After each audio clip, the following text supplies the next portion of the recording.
Ladies and gentlemen, we would like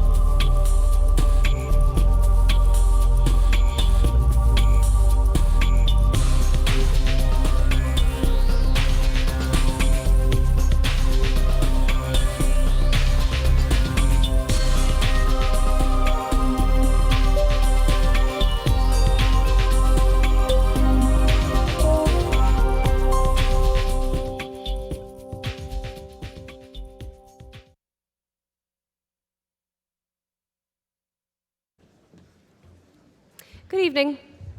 My name is Asha Karan. I direct the lecture program for the Bronfman Center for Jewish Life here at the 92nd Street Y, and I'm delighted to welcome you all here for tonight's program.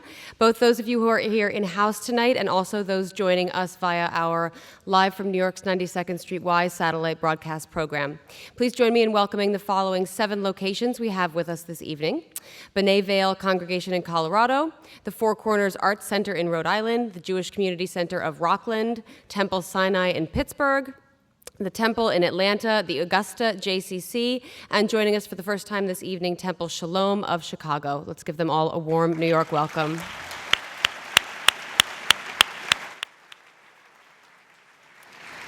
We will be collecting questions for our speakers from our remote locations via email and from our audience in-house tonight on index cards you were handed as you entered. If you have questions for our guests, please write them down as legibly as possible, please. Your question has a much better chance of getting on stage if I can read it.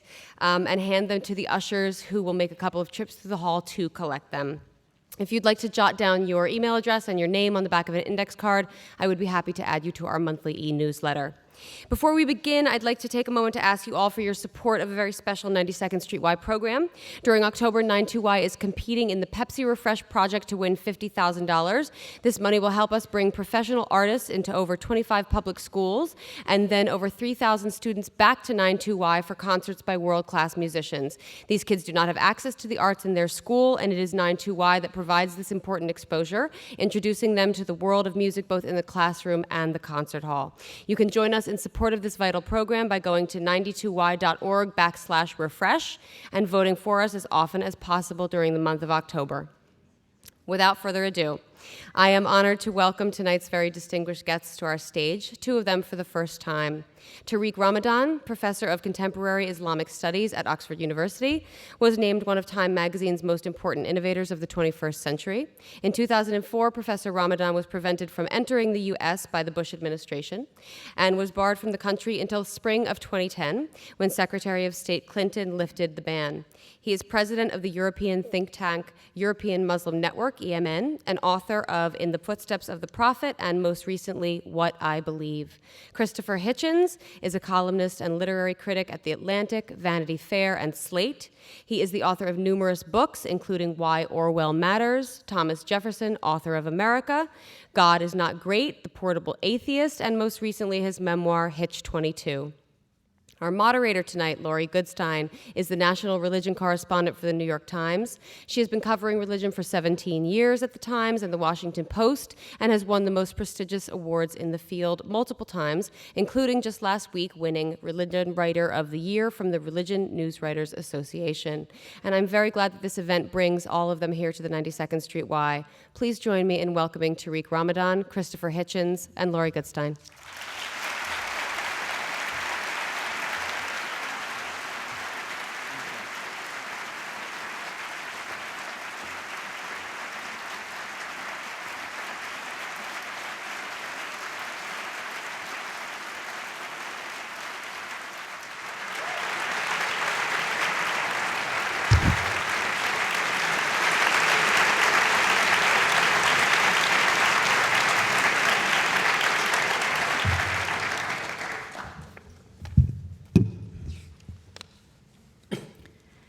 Six days after the September 11th terrorist attacks, it was President Bush who went to the Islamic Center of Washington, D.C., and proclaimed that Islam is a religion of peace.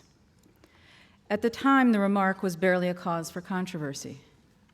Instead, it was greeted by most as a call to civility, a note of sanity, a warning to fanatics who might consider taking revenge on some innocent Muslim women shopping for groceries in a headscarf.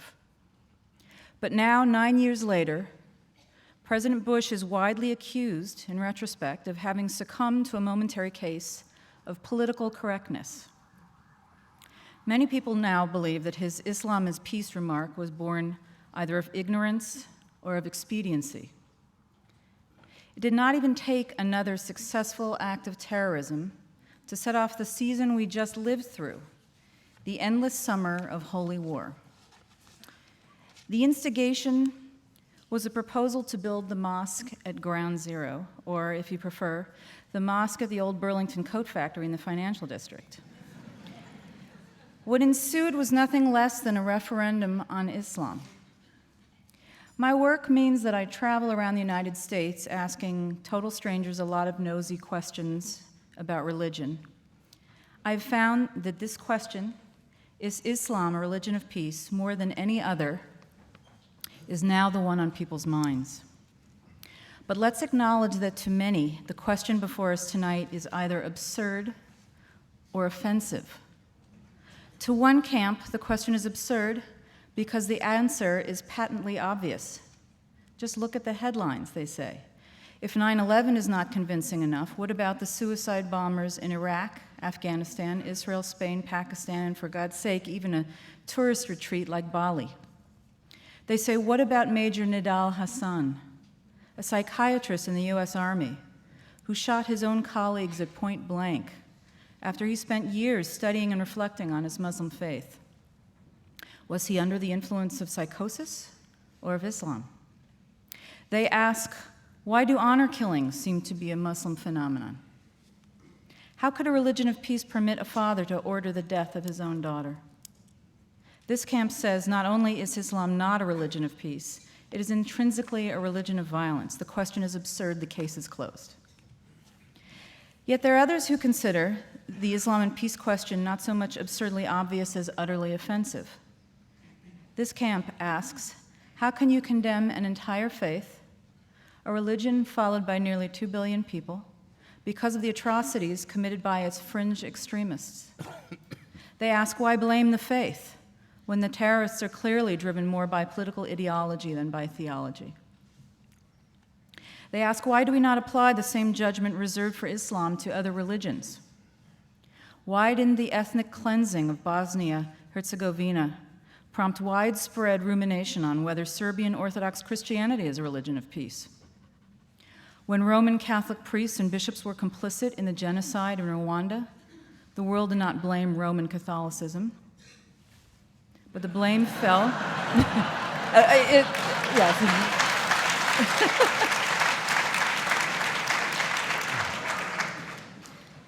God is not great. But for most, except for your wide readership, the blame fell on a few rogue clerics. Why do we make such fine distinctions when it comes to religions, other religions, but not with Islam? This camp asks, isn't the Old Testament laced with calls to violence as explicit as those in the Quran? Why do we explain away the warlike verses in Deuteronomy and Leviticus as a product of their time and culture when we do not excuse the sword verses in the Quran? Whether you think the question before us tonight is absurd or offensive, no matter which camp you're in or neither, or whether you think it's appropriate, I'm hoping that what we accomplish tonight is to cause every one of you at least one disconcerting moment in which the preconception you arrived with is shattered. So our format tonight will allow Mr. Hitchens and Mr. Ramadan each 10-minute opening statements, followed by a brief rebuttal. And we'll have a longer period for discussion, and then open it up for questions. I hope you'll have some good ones. I have no tolerance for any interruptions, though I don't expect that, but if we do, we have ways to handle them.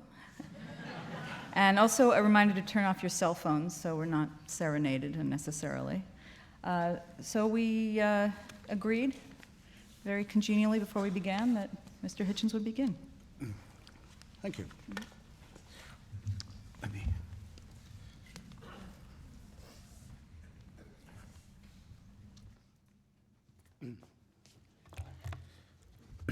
Assalamu alaikum.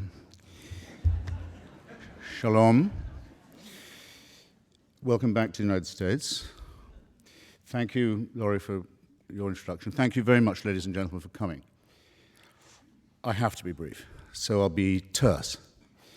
Like a number of people who are students of religion, I've spent a lot of time lately, as you should if you have the opportunity, I recommend it very highly, with Professor Dermot McCulloch's History of Christianity.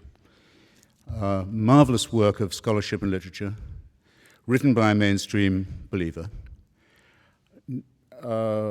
extraordinarily broad and deep, in which he ponders one very important question, the only one I've got time for now. What happened to the word Christendom? Remember, there used to be such a term. It used to extend across the world,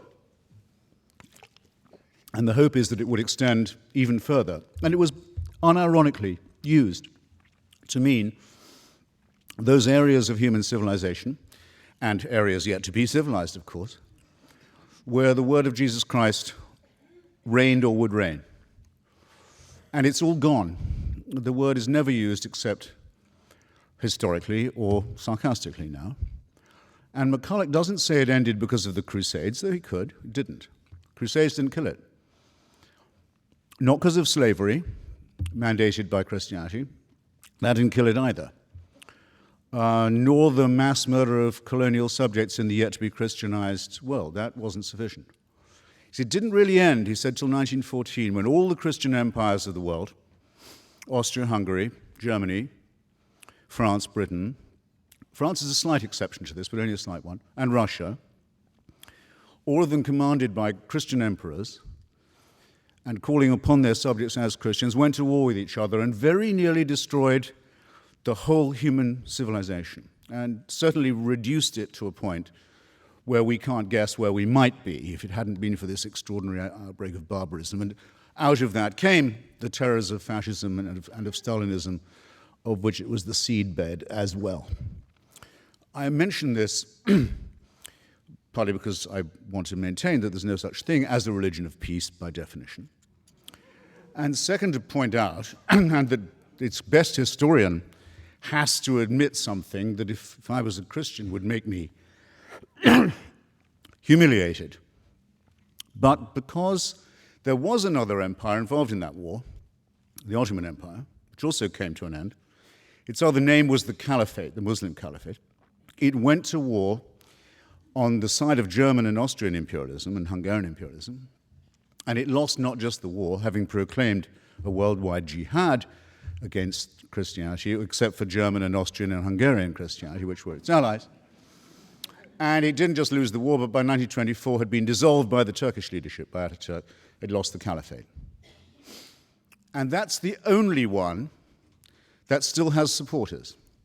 The other Christian and religious empires have all gone. But the Caliphate still has fans, not just in the Muslim world, sometimes referred to by Muslims as the Dar al-Islam, the House of Islam, but also in what some Muslims call the Dar al-Harb, the House of War, the part of the world that isn't yet Muslim. There are Caliphate clubs in London now and Berlin and elsewhere, quite important ones. And what I want to know is why that is and what we should think about it. Believers in this fantasy have, Laurie's spared me the need to say much of this, have committed extraordinary atrocities in Istanbul, in Madrid, in India, in the Philippines, in Indonesia, and of course in our own fair city. And the pretexts for it vary. They can be, the excuse for the mass murder can be that Australia has helped East Timor become independent from Indonesia. They can be that Newsweek has printed a false story about the desecration of a supposedly holy book. You never know what it's going to be next. But everyone knows to be careful about it, and everyone understands that the threat of violence that backs it is believable. And that's my opening position. Now you will say, I can hear it already being said, you may be saying it already to yourselves because the defense mechanisms kick in. And in any case, Laurie already said it for you. And I hope Professor Ramadan won't feel the need to say it again, but if he does, fair enough. You may say, that's not the real Islam. Those aren't real Muslims. Now, isn't that a fascinating objection? Is there anyone in this room, I exempt Professor Ramadan because it's his turn to speak next. Is there anyone in this room who would care to arbitrate that question? Who is to say?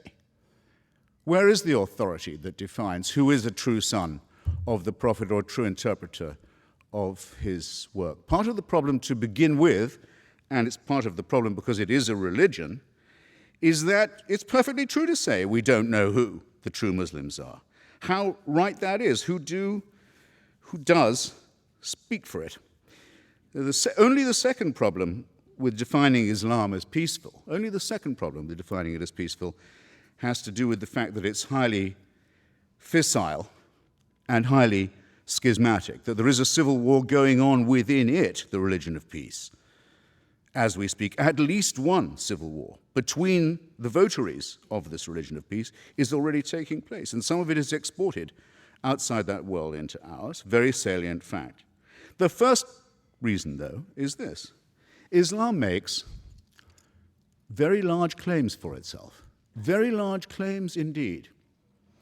It claims to be the last and final religion, the last and final revelation. When you see bumper stickers, everyone says you can't reduce major things to a bumper sticker. It's not my idea to have bumper stickers saying Islam is the solution. It's a well-known slogan, actually, of parties associated with the Muslim Brotherhood. They say Islam is the solution for everything. It takes care of all your life and the one to come. Sexuality, political economy, banking, diet, relations with other religions, everything. It's a total solution. What is creepy about the word total? I hope I don't have to tell an audience like this. It's the first 5 letters of the word totalitarian. It's absolute. It's absolute. It's all-inclusive. It's unanswerable. And oddly, for a religion that makes such large claims, notice another thing about Islam, it doesn't particularly like having these claims questioned or scrutinized. In other words, just as there is with all religions an inverse relationship between the claims they make and the evidence they can produce for them, you must have noticed that, with Islam, a younger religion, and perhaps therefore more in its first flush, there's an extraordinarily strong willingness to say that any challenge to its absolutist claims is by definition profane. And profanity and blasphemy can be the antecedent to very severe punishment, and often are, for Muslims and for non-Muslims.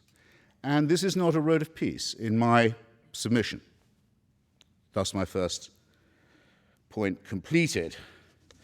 The claim to govern everything from hygiene to sex and the afterlife, which contains detailed prescriptions for the good and bad versions of itself, again strikes me as somewhat totalitarian, and they're both based upon 2 very, very questionable and not very peaceful concepts. One is the idea of a perfect human being, the Prophet Muhammad, and the other is the idea of a perfect book, the Quran, the recitation.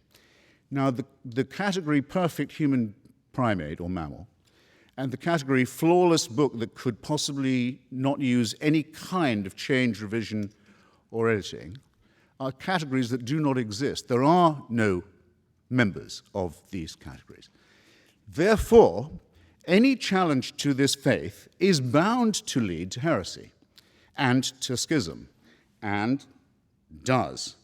And just as all forms of absolutism and totalitarianism, leader worship and revealed truth, unalterable text, always do, because they can break, perhaps, but they cannot bend.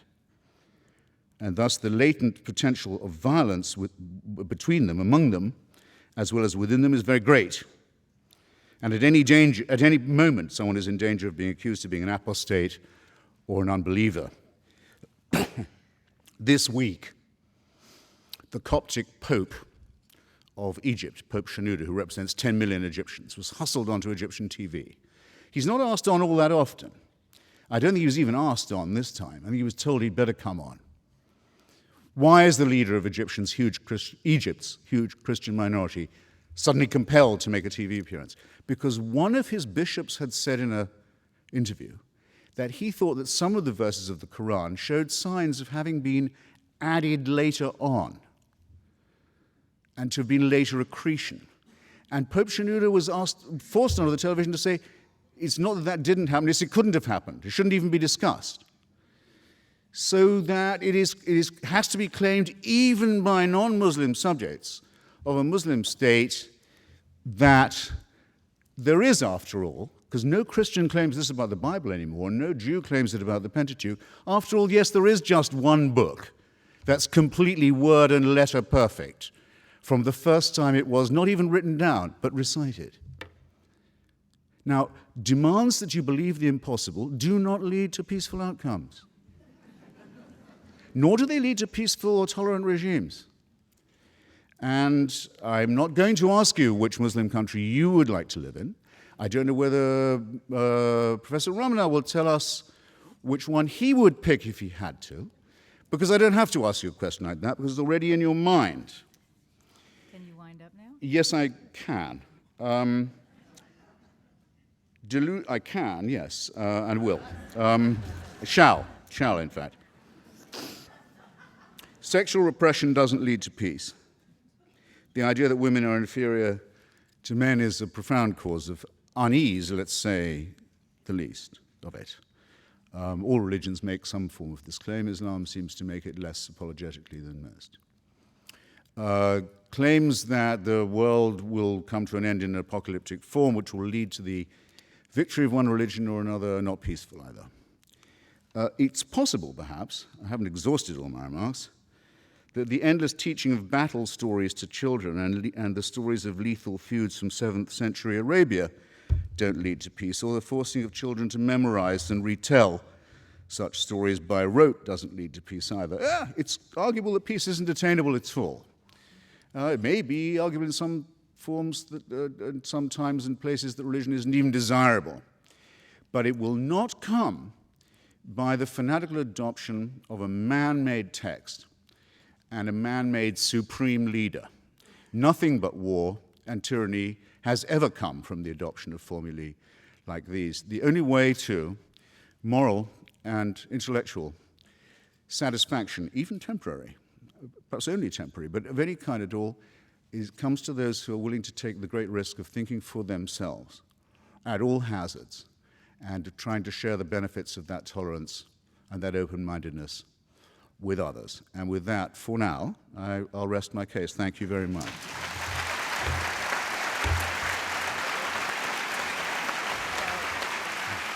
12 minutes for yourself.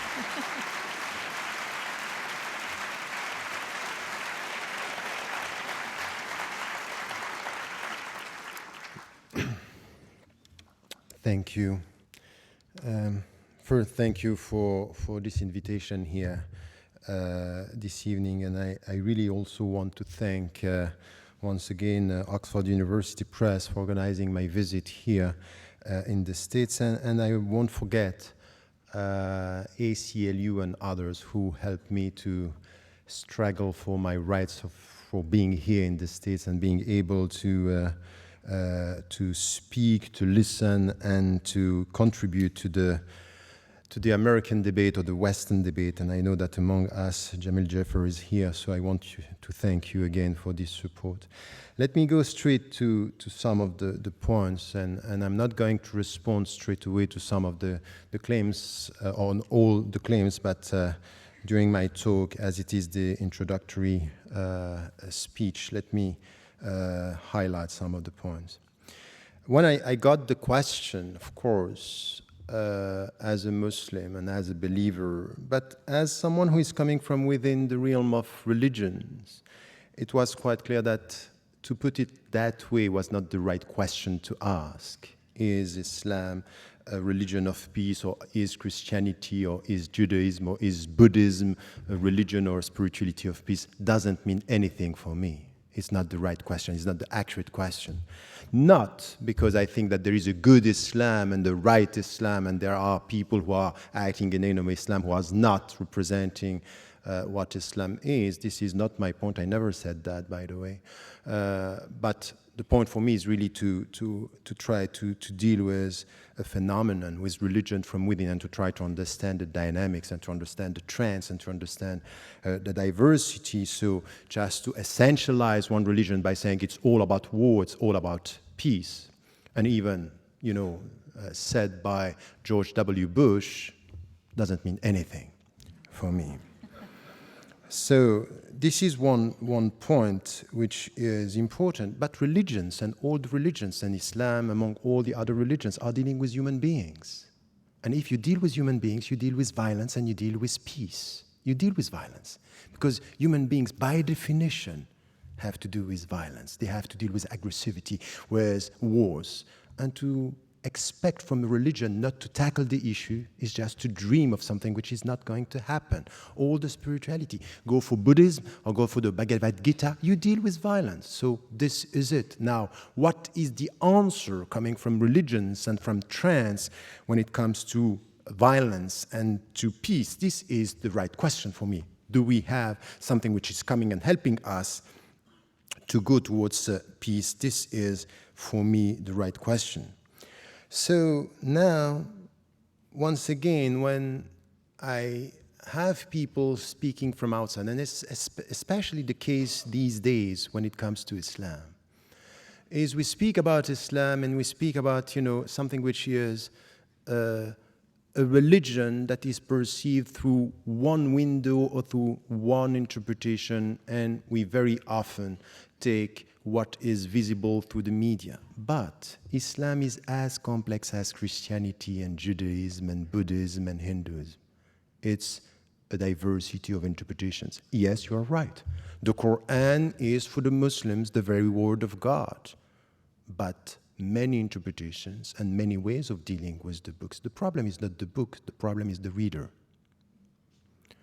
Is the way, no, we have only 10 minutes. So, this is why when, for example, you take a text, and you can do this with the Bible, with the Torah, the Gospels, it's always the same. Tell me the way you read, I will know what is in your mind, but not for sure what is in the text. And this is something which is the starting point of a serious discussion in theology. Because I don't like all these intellectuals and philosophers and even journalists. They are very keen on understanding the complexity of philosophies and the simplicity of religions. That's not right. And the one to blame sometimes are the religious people themselves, because the way they present their religion is something which is all of dream and hopes and not dealing with the reality, which is a complex reality. And this is where I think we have to come to a better understanding. So very often when I deal with such topics, I just have to start with the very beginning. We want to deal with the religion, let us speak about religious issues and religious understanding, not to avoid the starting to just to come to newspapers and headlines. It's not going to help us to understand religion just to go for what is happening in the world. Let us also understand the fundamentals and then come to some of the translation, the historical experiences. Because as much as you can speak about September 11, you can speak about the 16th century under the empire, the Ottoman Empire, which was a great civilization with a diversity, Christians and Jews and even non-believers working and living together. We are always speaking about Andalusia. But we can prove everything with history if we don't get a sense of what are the principles we are talking about. So, for example, coming from a religious viewpoint, I wouldn't say Islam is the religion of peace. I say Islam is a religion for human beings. It deals with peace and it deals with violence. And it helps the people to go from violence towards peace. It's a way towards peace, but it's not a peaceful reality, because we are not peaceful beings. We are all in tension. Just to get that inner peace in us, and this is the starting point of the Islamic philosophy of human being, is really to start with your own self. Look at your heart and tell me if you are at peace or you were at peace. Peace is a process through which you have, it's a process that you get at the end of a self-education. Educate yourself to get this inner peace. This is coming from the universal message of all the religions. You get this in Buddhism, before even speaking, or not even speaking about one God, but you get it in Judaism, you get it in Christianity. Educate yourself to get that peace. So you have to deal with your inner wars and tensions. So this is the way we have to deal with the issue about peace. And the starting point is spirituality. Why? Because at the end of the day, it's really something which is important. And this is the difference that you can find between Islam and the Greek tradition. If you come back to Socrates, Socrates was saying your body in itself is bad. And this is why you have the soul helping you to educate your body and to master your body. In Islam, there is nothing like that. Your body is not bad, is not good, and your soul is not bad, is not good. It depends on what you are going to make out of it. It's your responsibility because you are free. Your dignity is in your freedom, and you have to use your freedom to make it bad or to make it good. Take the good decision for your body, that's good. Make the bad decision, that's bad. So it's all a question of educating yourself with your own body. And it's exactly the same when it comes to the understanding of the world. So this way towards peace, it's based on education. It's based on a spiritual way of dealing with yourself. And you know what is the meaning of that? The very essence of what I'm trying to translate now is jihad. So this is something which is coming from the classical tradition.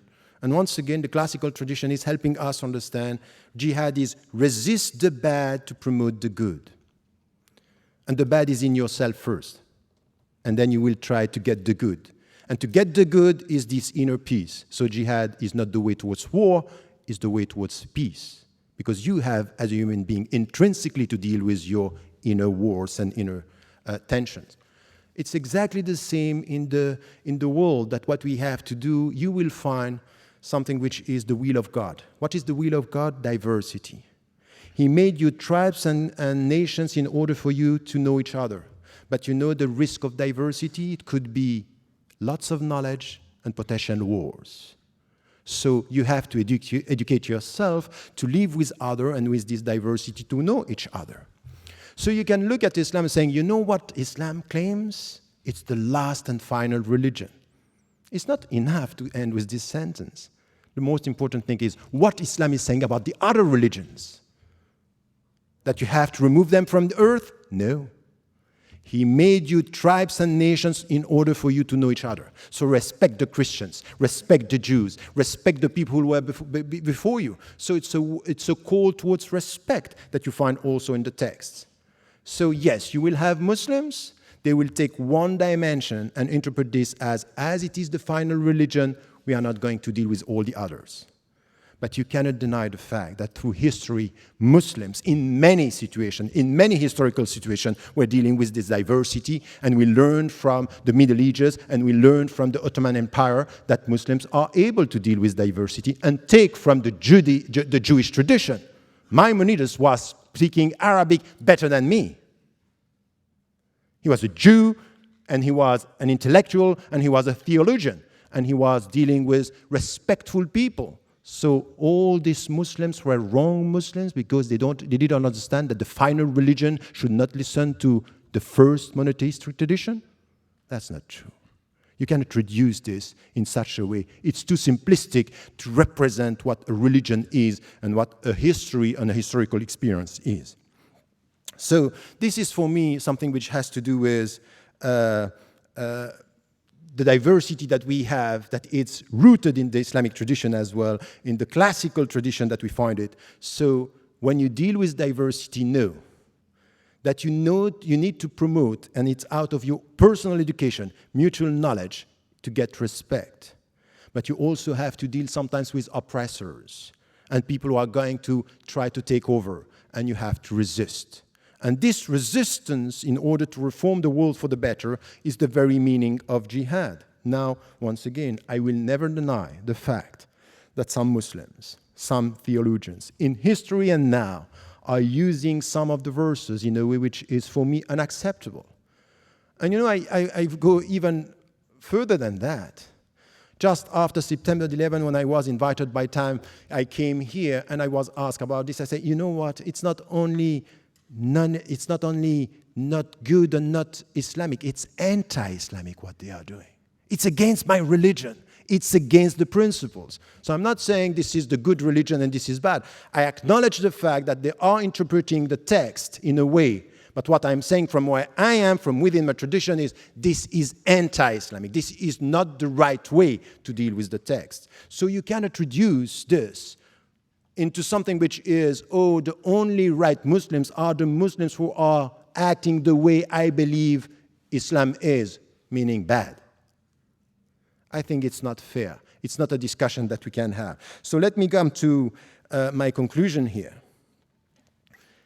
At the end of the day, if you go through the text and you understand the philosophy of this way towards peace, dealing with your own wars and inner tensions and the tensions within the society, you will find interpretations within Islam that are promoting something which has to do with peace without avoiding violence, because we all have to deal with our violence.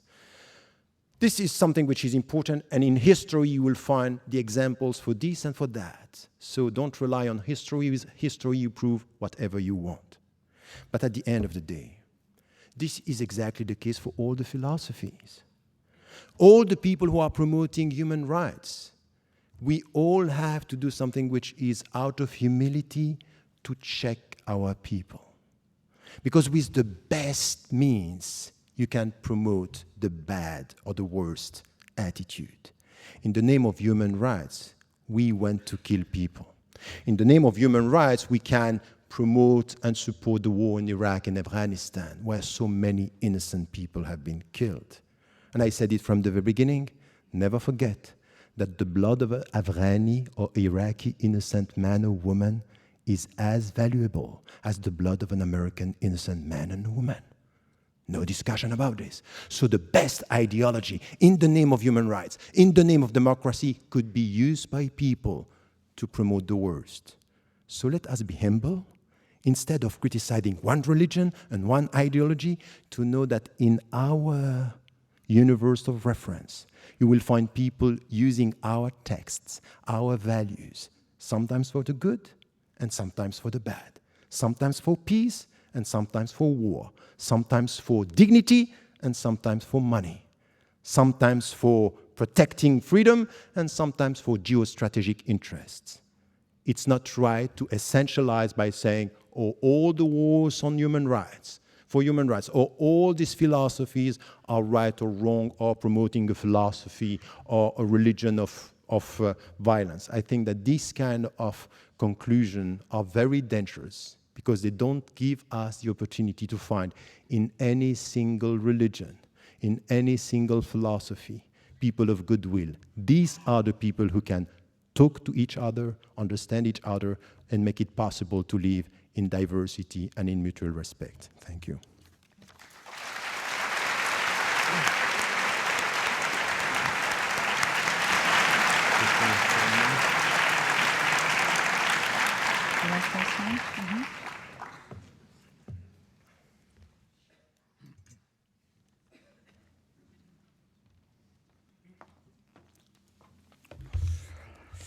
Well, I also don't think that the motion, if that's what it is, chosen for this evening, is a particularly good one. But I knew about it as long as Professor Ramadan did, and I did at least agree to speak to it, in spite of that reservation.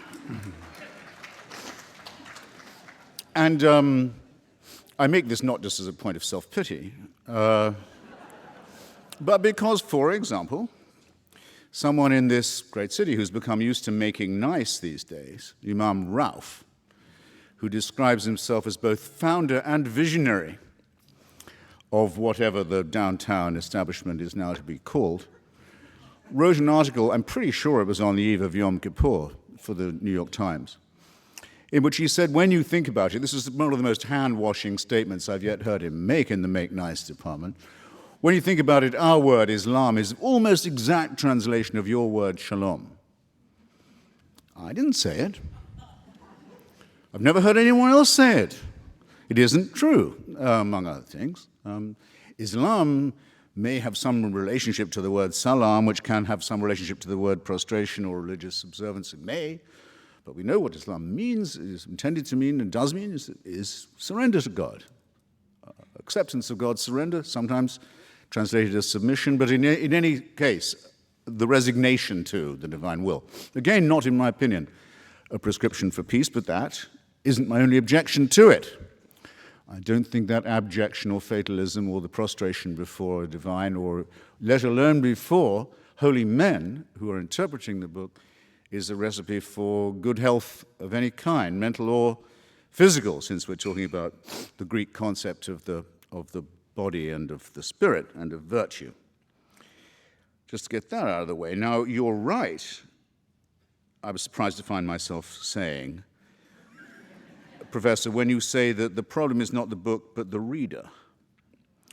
In the case of the Quran, that is certainly true of me. It's true probably of every book I've ever read, that there are difficulties I have with it or capacities I don't have with which to approach it or understand it. But if I'm reading the Quran, I certainly say, well, I can't tell whether this book is the Word of God or not. I can only doubt that there is such a thing. But I can hope that this was a bad day for God. Can't I? And I can hope to live in a country where I can say that and get applause.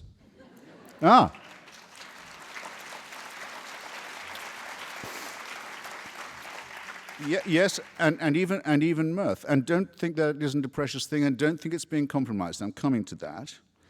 I don't like the idea of a paradise reward for martyrs. Don't like it. It's not me somehow. Don't like the account. Don't like the early accounts of village squabbles with the local Jews who've taken a look at the new claimant to be the Messiah and decided about him what they decided about the previous claimant. He's no good. He's not up to snuff. Do you think the Jews are ever going to be forgiven for that, by the way? For rejecting 2 in a row? I don't think so. And I don't see why they should hope for. I don't see why they should hope for forgiveness either. And still I'm allowed to stand here and say this. And there are many parts of Europe I couldn't do that anymore. Or I'd have to be very careful in who I'd invited for the audience. I couldn't do it easily on the air. Couldn't do it easily in print. Couldn't do it easily in public. Couldn't do it on certain campuses. Couldn't do it with certain publishing houses. Now, all of this has been done to us by the wrong Muslims. Well, let's get together then, isolate who these wrong Muslims are, who've imposed a culture of violence-backed censorship upon us, and let's get rid of them and have an honest discussion about the text and the reader. And I think the ball is in your court, Professor, on that. Just to stay with my own profession, the thing I know best. Not one major media outlet, print or broadcast, has yet shown you what the Danish cartoons actually look like. Yale University Press, which commissioned a book on them which was to include the cartoons, as how could it not, eventually panicked. Yale University Press panicked and published the book without the cartoons over the objections of its author. Everybody knows what I'm talking about. The President of the United States and the head of the Joint Chiefs a few days ago were so pulverized with fear that they had to address personally in pleading tones a Christian nutbag in Florida who might have been or might not have been about to commit a minor act of blasphemy. Is this the culture that Islam wants us to have in relation to it? One of, if you like, preemptive submission, preemptive cowering, backed by the fear of force? Because that is not multiculturalism. That's nothing like the gorgeous mosaic. That's actually the absolute negation of what a multicultural system would be like. And a multicultural system has to look rather askance, I think, on a religion whose preachers and websites openly make threats against people like myself, against the Jewish people, against the Hindus, who, for heaven's sake, aren't even monotheists, can be killed on almost any pretext, against... And a very important point, and I have to make it, and against the wrong kind of Muslim. Now, Professor, I'll say this as mildly as I can,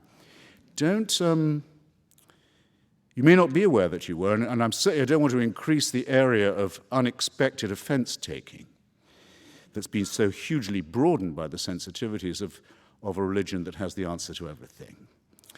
But I'll just say I don't greatly care to be told, as if I didn't know, that an Iraqi life is as precious as an American one.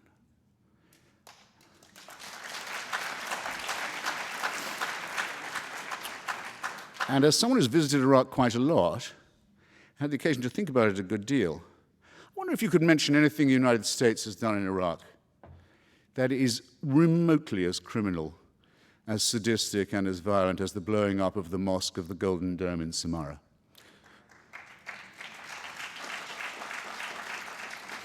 One of the holiest sites in the Muslim world, callously blown up by Sunni forces in alliance with forces who, perhaps I'd agree with them for once on this, were fascistic Baathists. Probably they got the weapons and the high explosive from them. That makes it worse, surely. Intending to start and successfully, in fact, initiating a civil war in which countless thousands of people have been killed, religious processions have been fired upon, funerals have been fired upon, Qurans, without number, of course, been incinerated. Much more importantly, children, old people, and civilians. Now, where is, I just wonder, you must be able to quote it to me. Where is the Sunni fatwa against this conduct? Where is it? Where is the authoritative statement of moral outrage in the Sunni world saying this is not acceptable behavior for followers of the Prophet? I missed it. And so apparently did the followers of the Prophet miss it, because they keep on doing this all the time. They were doing it before the United States got to Iraq, and they'll be doing it after we've gone. So I'm sorry I won't be talked to in that tone of voice. And I want to know, I repeat my question, who has the authority to issue fatwas? Is it Sheikh Qaradawi, who you sometimes very much expressed respect for, who on Al Jazeera gives advice on all kinds of things, some of them innocuous, sexual matters and so forth, doctrinal rulings, sometimes upon the legitimacy or otherwise of suicide bombing, if directed at Israelis, not just Jews, of course, but no, we draw the distinction. On the other hand, Hamas, which does the suicide bombing, doesn't draw the distinction. If I can't issue a fatwa against Hamas, if I'm a Muslim, if there's no one who will, and they won't, surely someone could say, we don't think Hamas should have on its website and manifesto the reproduction of the protocols of the elders of Zion, a Christian fascist fabrication that is one of the warrants for the Nazi exterminationist solution. I mean, surely that's a question for the UN Anti-Racism Committee on a spare day. Or since that spare day never seems to come, for some Muslim authority to say, no, brothers, don't do that. It doesn't come. It doesn't happen. Look on the website, it's still there.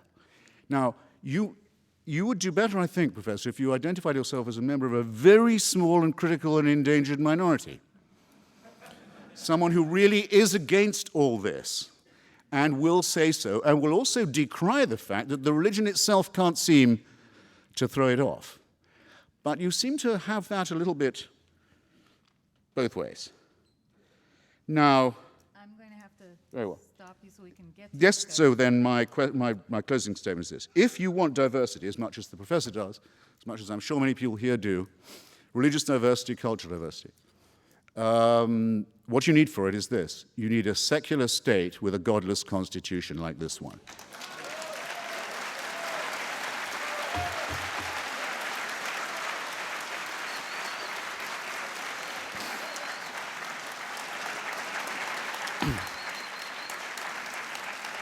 To speak as you did of the Ottoman Empire as a place where there were not just Muslims, but Christians and Jews, is either not to know yourself or to expect others to have forgotten or not to know what it meant to be a non-Muslim under the Caliphate or under any similar theocratic Muslim authority to this day. No, what we need, secularism is the only guarantee of religious freedom, and yours and that of every other Muslim we will defend. But you won't be surprised that we have some questions for you in the meanwhile. Thank you.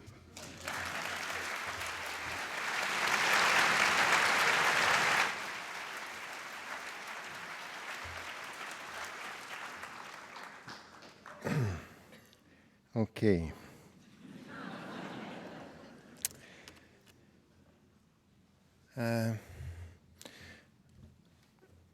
You laughed a lot, make laugh the people. And I have a problem with, we are talking about people who are being killed, talking about people about wars, that's fine. I have a problem with the way you are putting things here. First, you know, when you said the first remark, say, okay, you know what? Total, these are the first letters of totalitarianism, because Islam is a comprehensive religion, by the way, exactly like Judaism and Christianity. I never met a rabbi, a Christian, telling me you are with God on Saturday and with the devil on Monday, or what is that? But in Islam, it's as if it's all together. It's a very simplistic way of dealing with Islam. It's a comprehensive religion, but there are rights of God and rights of people, and you have to differentiate, and it's very old. Come back to Alain de Libera, the French philosopher, telling you, you know what, separating authority between what is to God and what is to human being, it's coming from Islam. And this was taught and translated into Christianity in the Middle Ages, exactly the opposite of what we think. You may disagree, but at least acknowledge the fact that there are many interpretations in history that say Islam is this totalitarian. What's that? Auto, these are the first letters of autocratic. It's not an argument. It's not serious. And as I said, yes, it's we are talking about reading. And by the way, it's for all the texts. It's the same for the Marxists. You know quite well about the Marxist tradition. And you know what some Marxists did with the text? It means that everything that Marx wrote was bad? No. Once again, it's a serious matter here. When we are talking about interpretations, I mean it. I mean that, yes, there are people using the text in a way which is not, and you have historically to acknowledge the fact that you yourself might have read some of the text, not in the good way. So this is the second point. About now the cartoons and some of the things that you were referring to. You know, look at the Muslim majority countries and look at the Muslims and the Western Muslims. And if you look at the reaction of the Muslims living in the States or living in Europe, you cannot just say Islam was one that all the Muslims are reacting the same way. By the way, the very month of October when the whole story started, I was in Copenhagen and I said to the Muslims, take a critical distance and don't be involved in this. You don't like it, but let it be, because this is freedom. The point is that you are not making because you are reducing something which is, oh, the cartoon was all about freedom of expression. You don't speak about the instrumentalization by politicians and governments in Muslim majority countries and even in the West about the whole story, because this is too complex to be put in. So many authorities, many scholars, and then you come with who are the Muslims who are able to speak.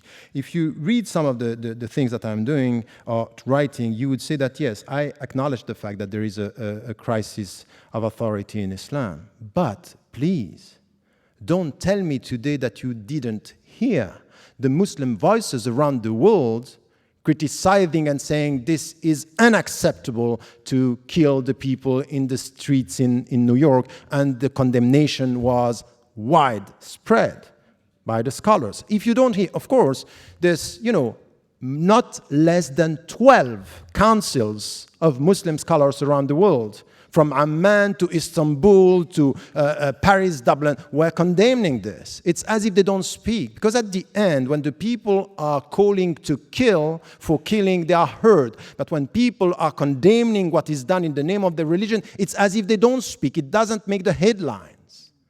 But I'm telling you that some scholars did it and said it, and I was one of them. And you know what is very interesting in the whole discussion? That when the people like what I'm saying, say, you know what he's saying is good, but he's alone. Minority, it's open, but he's alone. But when the people don't like what I say, you know why? He has huge followers. So depending on if you like or not what is said, you have followers or not. So I can tell you something, that the mainstream Muslim presence in the West, in many Muslim majority countries as well, acknowledge the fact that they are critical towards the use of the religion. Now, many Muslims, yes, would support, and I did this, and by the way, I was banned from this country mainly for that, are saying, for example, that the Palestinian resistance is legitimate. And I said that, and I repeat this here. But I also said that the means used to kill innocent civilians and innocent Jews in an Israeli in Israel, I cannot accept that. Have you heard that? I said it. So, and I am not alone. I'm not alone. So once again, it's many interpretations. Listen to this and also be respectful of this diversity and the way the Muslims are dealing with this. So the fatwa, the legal opinions, are coming from everywhere when you speak about some of the issues, because you know it's sensitive, so you put it in a very simplistic way. Women, violence, Hamas, and all this together, it gives the impression, oh yes, this is right. But you don't give the people all the interpretation, everything which is done in every one of these fields, coming from the Islamic tradition and scholars of today, trying to improve the status of women, trying to condemn violence and to promote justice and peace. You also have to deal with this. At the end, you may have a problem with religion much more than with Islam. And to tell me at the end of your speech, the only right solution is a secular, godless constitution in the United States of America, I think is problematic. Because I don't think it's a godless nation here. There is a reference. So, no. Only the Constitution. No, only the Constitution. No, but I don't think that even the politician and even the president of the United States of America is referring to something which is a godless secular system. Or I don't understand all the speeches I listen to. But the point is that my way of dealing with the secular or separating authority, I don't have a problem with separating authorities. I don't have a problem with this. And it's even my solution in Israel and with Palestinians. I want one state where the people can live together under the same rule of law. But it's as if we agree on this in France, but not really in Israel, because it wouldn't be Israel. So it's a selective, not consistent approach. I want you to say this everywhere in that way, and then you are saying it, but I would say that the people who are uploading sometimes, they want this for some and not for all. So let me tell you something. I'm critical from within, and I think that I'm far from being the only one. And from within the Islamic tradition, listen to also, for example, the Western Muslims, who the way they were dealing with the September 11th, the way they were dealing with the cartoon crisis, the way they were dealing with fitna. Many of them were saying, no, don't be involved. In the United States of America, how the Muslims reacted to all this controversy on the mosque here in New York, or in burning the Quran Day. Listen, were they all violent? Or have you heard some voices of reason and peace in this country? I think if you are honest, you heard these voices of peace, of people referring to their religion and saying, we are Americans and what we want for this country is a peaceful, proactive existence and coexistence. I think that this is also coming from their ethics, their values, and you have to value this as being the future. So to dream of something which is a godless future, I think it's a wrong dream. But to be able to deal with all this diversity and to listen to the voices, instead of rejecting an entity as something which is bad per se, let us look at the people who from within are trying to do good with what they are and what they believe in. I think that this is the way forward for all of us, and this is the way I would put it for the future. And I'm not talking about wrong Muslims. I'm talking about a critical debate among Muslims, and I hope that you yourself, with the people who are supporting some of the views, you are also critical about the way you sometimes reduce the other to an alien presence, not helping us to get to a better understanding, a critical debate. Sometimes I'm just lost with the way you put things, because the debate is closed before it started. Thank you.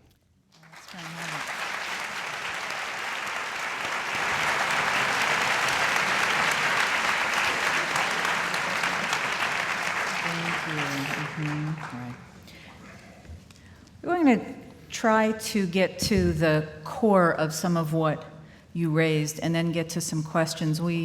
That ran long, but I think it was very fruitful. I want to distill something that came up here. Two important things. One is the question of authority in Islam. A scholar once told me that he thinks the problem with Islam is that every Tom, Dick, and Harry can give fatwa, and that there's no pope, there's no magisterium, and so in some ways what you have is leadership by whoever has, the biggest audience. Now, right now, one of the most revered scholars is Yusuf al-Qaradawi, and he says he takes an opposite position from Professor Ramadan on the question of suicide attacks in Israel.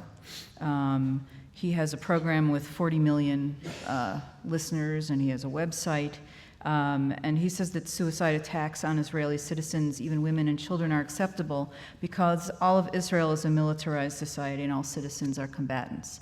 So the question here is, he's got this very large audience, and since there is no arbitrating authority, there's no single authority, is not what Islam becomes whoever has the biggest audience, has the sway in what the faith is? I think that I think it's true. If we look at what is happening now in the Muslim majority countries as well as in the West, that there is something that we can call a crisis of authority. In the book Radical Reform, I'm tackling this from many viewpoints, and not only from political discussion. It's really even in our way to deal with sciences, human sciences, ethics, we have this problem. When you don't know how to manage diversity, it ends up with division and not knowing who is leading. And this is the way. We don't have a church, so we have diversity in Islam. So we have to know how to manage this, and it's problematic.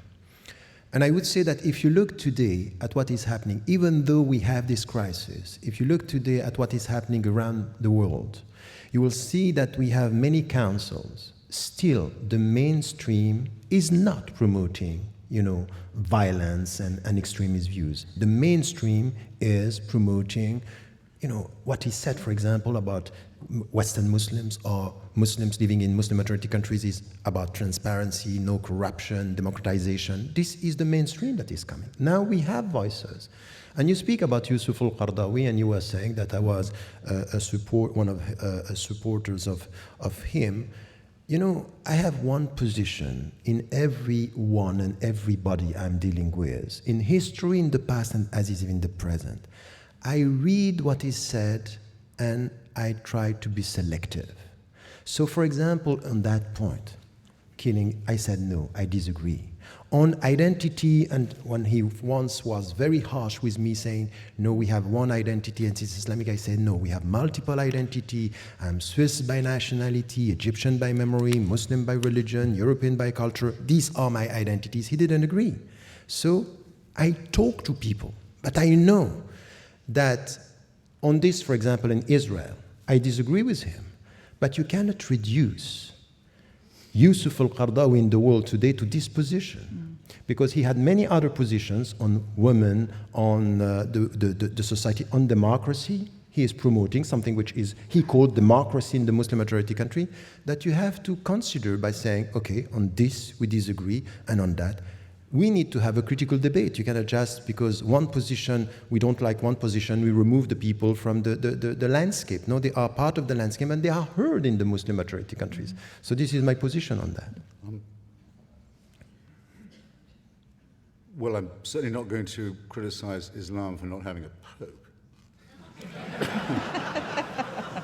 And in fact, it would be your vis-a-vis in this discussion was horribly in error in any case, in that Christianity never had only one pope, and still doesn't. I mean, there were several Catholic claimants to the papacy at different times, just among Roman Catholics. But today, I mentioned one of them, the Pope of the Coptic Christians based in Cairo. The Eastern Orthodox don't call their leader the Pope, they call him the Patriarch, but the Christian world is full of Pope types, usually anathematizing one another. The Pope is just the word that innocent Americans use for the man who claims to be the leader of the Roman Catholics.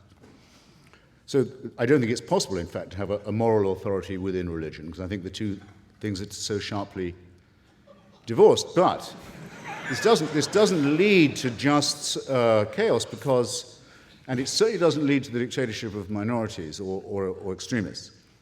I'll give you two examples quickly. In the case of the moral blackmail of Denmark that was backed up by a physical threat to destroy its economy and burn out its embassies across the world, well-coordinated attack of sabotage against a small European democracy. The organizing group was a thing called the OIC, the Organization of the Islamic Congress.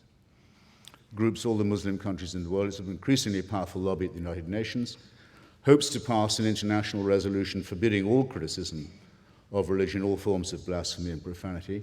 Every ambassador of those countries in Copenhagen went to Mr. Rasmussen, the Prime Minister of Denmark, and told him, under the threat of violence, he should change his law so as to allow him to determine what went into the Danish newspapers.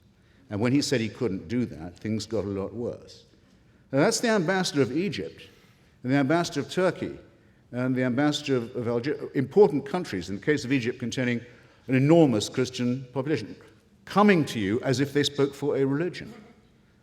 Either this claim is true or it is not. It's self-evidently not true, but it is certainly made.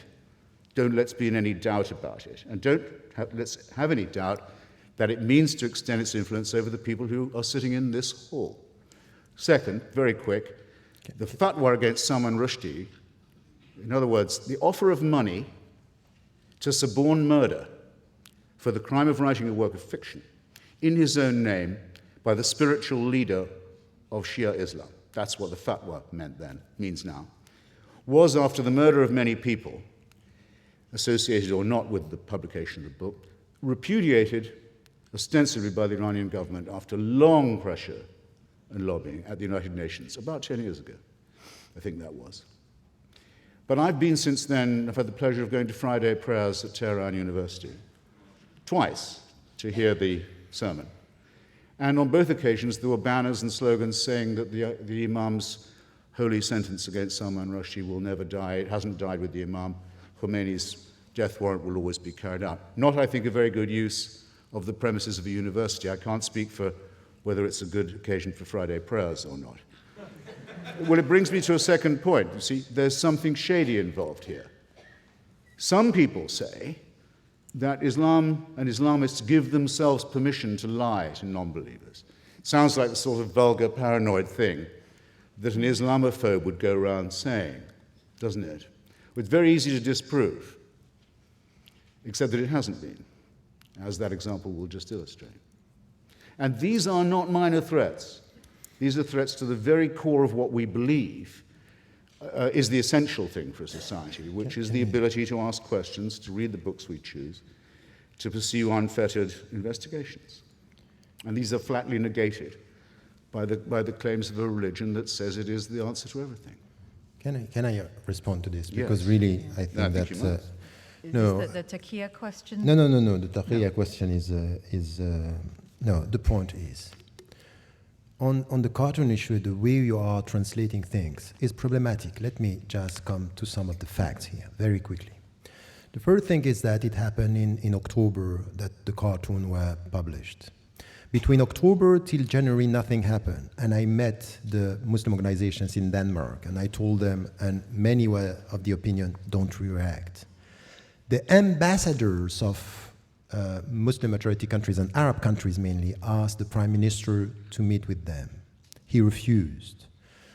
And my position that he made a mistake here, because he should have met them, telling them, I have no say in this. It has to do with freedom of media. This is not of my business. He didn't do this. They took it as humiliation.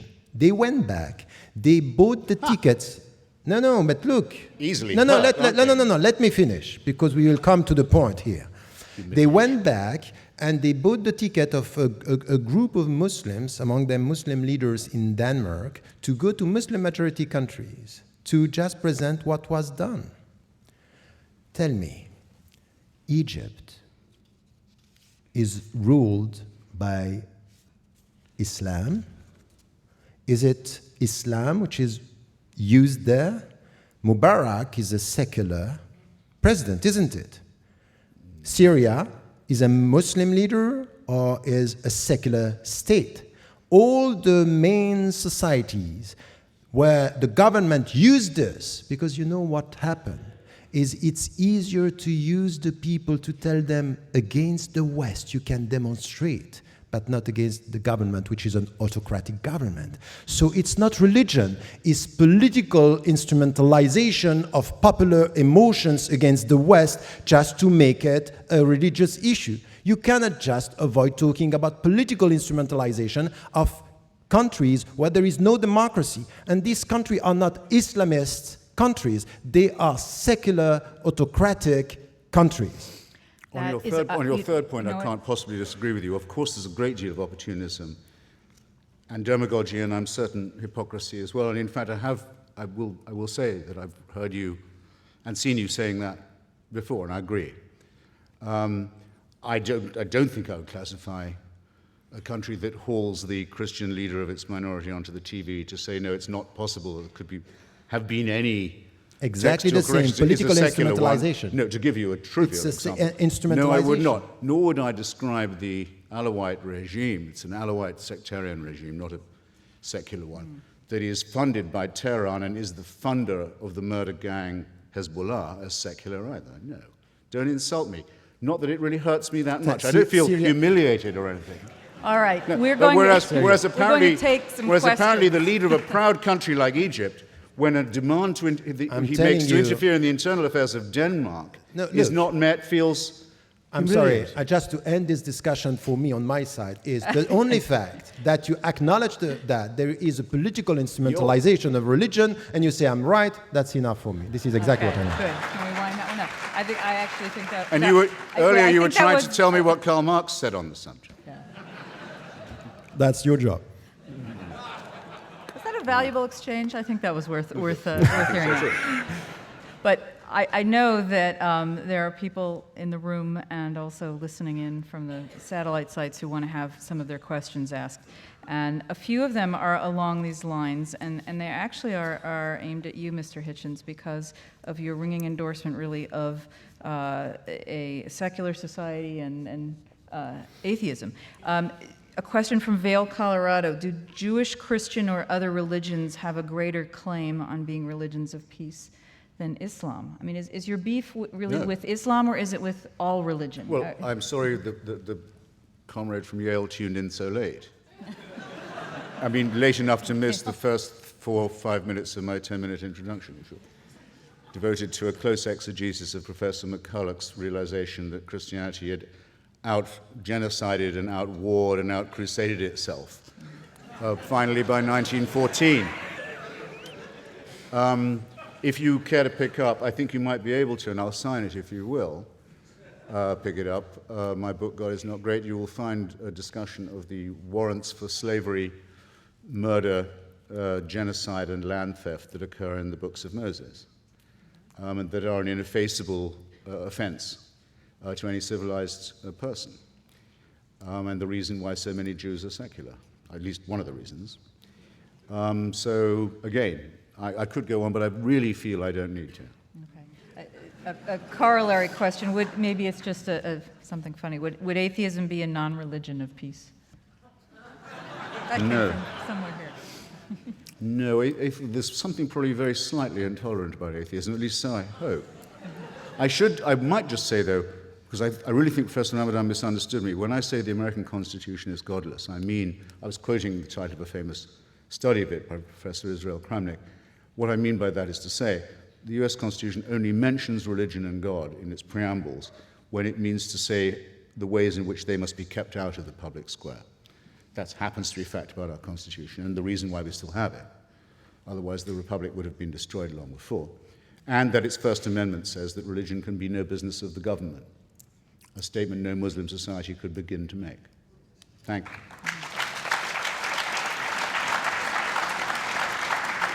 But once again, you can just refer to the Constitution and you will have Muslims just referring to text and avoiding the practical consequences and sometimes the policies that are promoted in one country. And remember that the previous president, George W. Bush, was talking when going not for the same reasons as you, or not from the same source, because you were supporting the war in Iraq, but he was doing it in the name of God. So the Constitution here is not preventing someone from within to speak in the name of God, even if he's supporting exactly the same thing that in the name of the peace that you are promoting, you were for the war in Iraq. I mean, I can't imagine you're going to defend President Bush here. well, from that,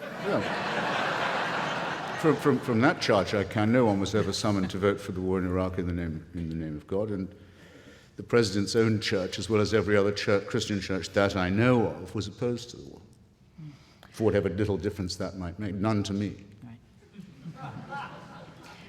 I think this one is for Professor Ramadan. Why are there no progressive Muslim majority countries with rights for women and homosexuals, etc.? Go ahead. No, I think that, once again, if you look at the Muslim majority countries, we cannot just have something which is a monolithic vision of what is happening. What is happening now in Muslim majority countries is really, before just looking at some dimensions of, the rights of women within, or the rights of homosexuals, for example, is really to look at the situation in the whole society and the way it's progressing. Now we have the great majority of the Arab countries, they are under dictatorships. There is no freedom. Religious or secular society, this is the same for all. So if you look at this and you are expecting from within an evolution in this society, forget about it. Look now at what is happening in Turkey. Turkey is changing, moving towards something which is a more democratic system. And you see within that are rights and discussion and critical discussion that are possible. So I would say that you cannot essentialize history and say the Muslims cannot do this. It's evolving and it's changing, and it depends where you can have this kind of discussion. And the first, because there are priorities, the first is really to go towards democratization and transparency in the Muslim majority countries. And if you go to Indonesia, even though we are far from a perfect system, you have much more discussion in Indonesia today about the principles, the critical reading of the text than you have in Arab countries. So I would say it's evolving, there is no status quo, and now what is also interesting is look at what the Western Muslims living in democratic system, when they can express themselves, when they are enjoying freedom and they are not under the political pressure, what they are producing as the Islamic contemporary thought. It's moving. We are talking about citizenship. We are promoting women's rights. We are promoting the rights of the people to live and to be respected without discrimination. So look at the different historical setting and you can see that it's moving and it's changing, and there are new answers for new challenges coming from Muslims. Are you saying Turkey is moving in a progressive direction as it becomes more Islamist? Is that what you're saying? That's quite interesting, the way you translate what I said. Yeah. It says much more about what you think than what I said. But Well, wait. let me finish. You said it was moving in a more progressive direction. No, what I said is that even the people who are now leading the country, that they are referring to Islam and they were perceived as Islamists, now we don't know how to call them. Are they Islamists, or are they moderate Muslims, or are they ex-Islamists? The point is that no one here can deny the fact that not only the government, because we can be and we should be critical towards the government, but the people around and the intellectuals in Turkey and within even the party, you have new thoughts, and they are coming with something that we didn't see even in the Muslim majority countries, in the Arab countries. So speaking about the rule of law and democracy and transparency, separating and promoting what they are trying to promote, and to be in tune today with the European principles. And I would say this is the only thing for me which is important. If, for example, Turkey is abiding by the European rules, they should be able to integrate European Union, and not what we have now, because it's a Muslim majority country. We don't care about what they are trying to do. So don't reduce Turkey to labels. There are dynamics, there are people who are promoting things that are quite interesting. I went there many times, and I can tell you the women in Turkey, the Turkish women, for all the trends, not only, from the secular for the Islamists, everywhere they are promoting a better understanding of Islam, a better acknowledging and resisting discriminations, and trying to work for more autonomy. And I would say this is what I said, and this is what I promote. Well, actually, I agree with you that there was a very ossified, Ataturkist, bureaucratic, intolerant system that to some extent has been opened by the challenge from Mr. Erdogan's party. But the reason why Turkey continues to be looked on askance by so much of Europe is not because it's a Muslim majority country. It was a Muslim majority country long before the European Union was formed. And no one's just discovered that. The faith of most of its people is Muslim. It's because of legal and political reasons. One of them is continued illegal occupation of the Republic of Cyprus, which is already a member of the European Union, and the expulsion of a large proportion of its population, the reduction of them to refugee status. Erdogan's been worse on that than his predecessors. The second is the refusal of Turks to admit that they're not the only people living in Anatolia, that there's another nation called the Kurds that lives there, which has language and national rights which have been negated. On that, actually, the Erdogan party's been slightly better than some of the Ataturkists. And the third is the continuing campaign of falsification and lying about the massacre, the genocide of the Armenian population. A continuing disgrace which Erdogan... Okay, we won't. Which Erdogan let's not linger in Turkey too long. Has spoken of in the most thuggish possible terms. A question from Pittsburgh here. Is there an acceptable literature of interpretation of the Quran similar to the Jewish oral Torah? Does that make sense? Yes, of course. If you come back to the classical Islamic tradition in what we call fiqh, law and jurisprudence, and ethics, and we have a huge classical tradition. The problem very often is that the Muslims themselves, they neglect and ignore their own tradition, but also the people who are coming to Islam, they are just driven by headlines, and they are simplifying the reality of, you can get a PhD in the States or anywhere in the West without having one notion of what is called Islamic philosophy. While the Islamic philosophers, the philosopher referring to Islam as much as Maimonides and so many, we only know Averroes because he's very close to us. But the fact that we refer only to him is just showing us how much we ignore about the others.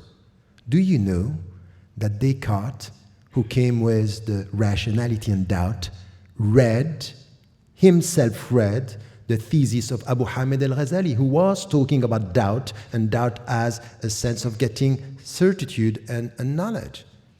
Neglected, not known. And I think that the Islamic tradition is full of that. We have to reconcile ourselves with our past in order to come with a diversity of new visions for the future.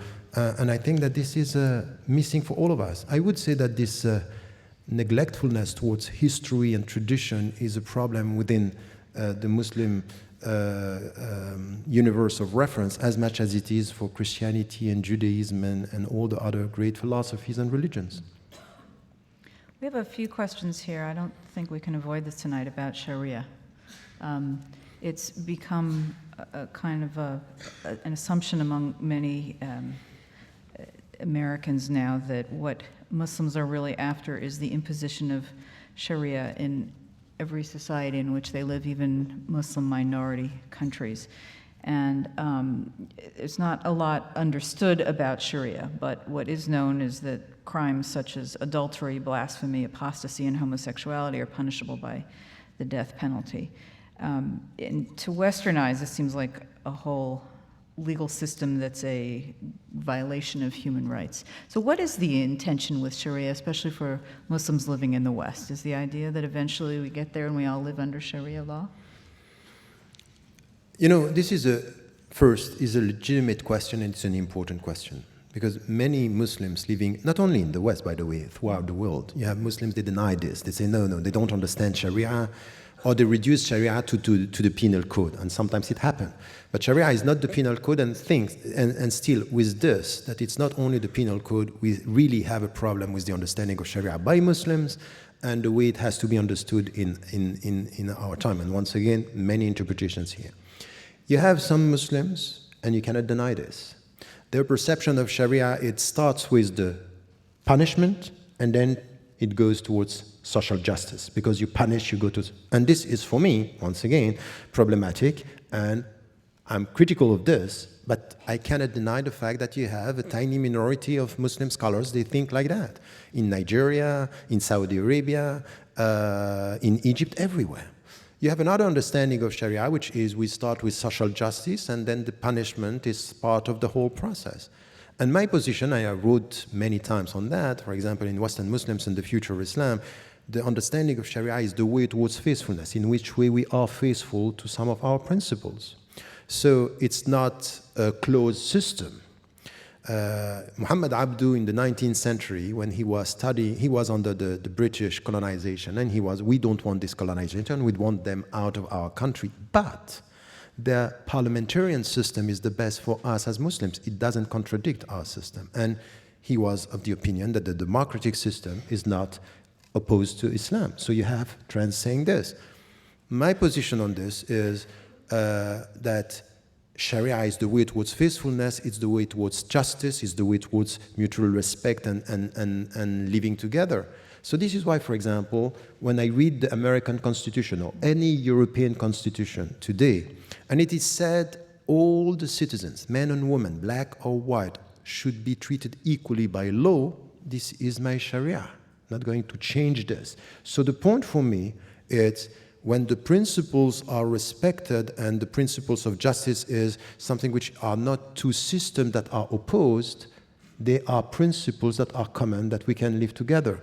So this is where, from an Islamic viewpoint, from within the Muslim communities in the West, you will see that the mainstream position coming from all the Muslim organizations in the West is we abide by the law of the country, we are loyal to our country, and we act as active and responsible citizens within the country.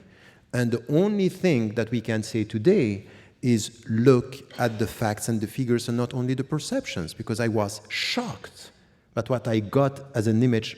I didn't think that this could happen in the States, what we had with the community center in New York by people saying Islamization of America. I saw this in Europe. I thought it was impossible to have it here.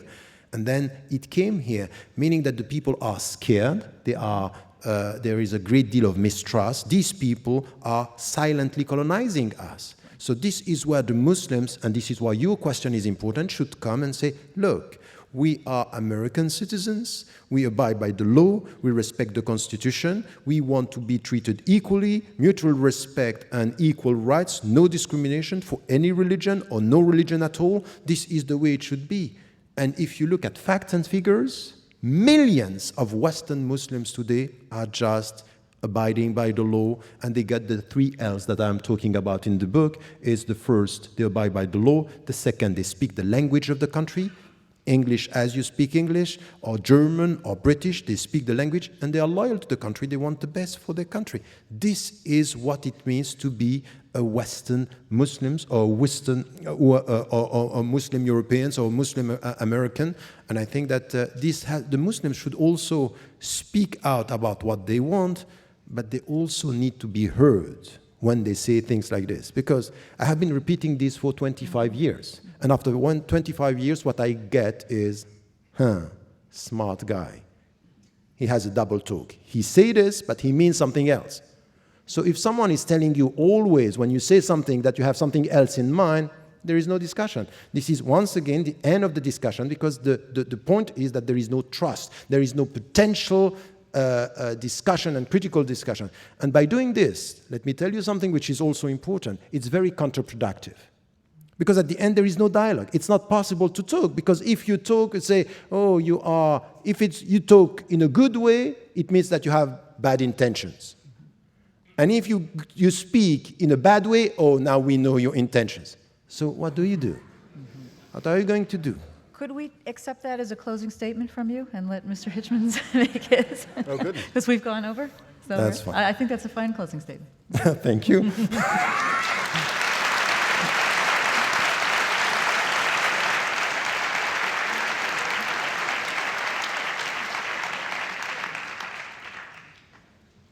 Do I get the same question? I don't mind. Would you like to close with that? On Sharia? It really is. I find No, it's okay, the big question. I like surprises. Well, Sharia just means law. I mean, all people who say Sharia law are making an elementary mistake, and of course it's not the case that every thief has their hand lopped off in Muslim society, or every adulterer gets stoned, and so on. And I'm perfectly sure that's not just because it would diminish the labor force so radically, or so to speak, disable it. I think it's more because of something I've claimed to notice elsewhere, which is that religion is man-made. And so there are enormous discrepancies in how these things are promulgated and also how they are enforced. And most countries and societies come quite early and easily to the conclusion that their own religions are, in one form or another, not really practicable. After all, in Saudi Arabia, a woman can't even drive a car, whereas in Iran she can vote, not for much, but she can, as much as a man can, let's say. Her vote can be stolen and degraded as much as her husband's or her brother. There's an infinite variation. I don't know. I can't shake what I saw once on the BBC from someone whose career in London I followed. I don't know if you know him. You wouldn't like him. Anjum Chowdhury. He's a very well-known noisemaker around London, complaining about secularism, Judaism, all this kind of thing. And he'd been in trouble with the law a few times, and was interviewed on the BBC, went on about how nothing would change until the green flag of Islam was flying over Downing Street and Buckingham Palace and so forth. And was asked, I thought quite mildly by the BBC interviewer, he said, well, if this is the way you feel about Sharia and about total Islamic rule, wouldn't you feel happier moving to a country where they already had it? And which is, a polite question, but a rather cheap one. But still. What didn't prepare me for the answer? Chowdhury looked straight at the guy and straight into camera and said, what makes you think this is your country?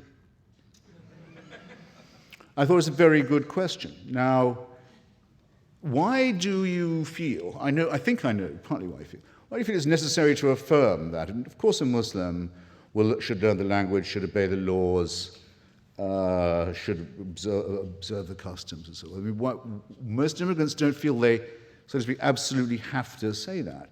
The answer, I suspect, is that it's embarrassing to notice that in places like as far apart as Sweden and as Spain, there are groups of people who say their countries should be part of the caliphate and that that's why they've come here. And if it wasn't for those people, you wouldn't be in this position. So it seems to me that in order to be consistent, you should fear them and dislike them, find them morally and intellectually repulsive, at least as much as, if not more, than I do. And I don't say that you don't, but I do think that is the urgent priority. On the lady's question about where would be the best country to live if you were a Muslim and wanting to be a member of a sexual or gender minority, or I think she said a female or a homosexual. So hard to confuse. Actually, the easiest place for you to live in that case would probably be, I was thinking about it while Professor Ramadan was talking, would probably be, this will be my closing statement, would almost certainly be either Bosnia-Herzegovina or Kosovo. Culturally Muslim, democratic, open societies in Southern and Balkan Europe that were saved from obliteration by the power of the United States, which has never had a word of thanks for what it did in that region.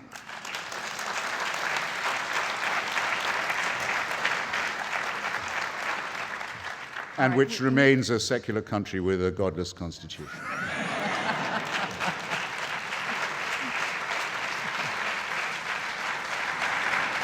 That's a note on which we can end. Which is the last best hope of humanity. Thank you. All right. Thank you both. I hope it's been an enlightening evening.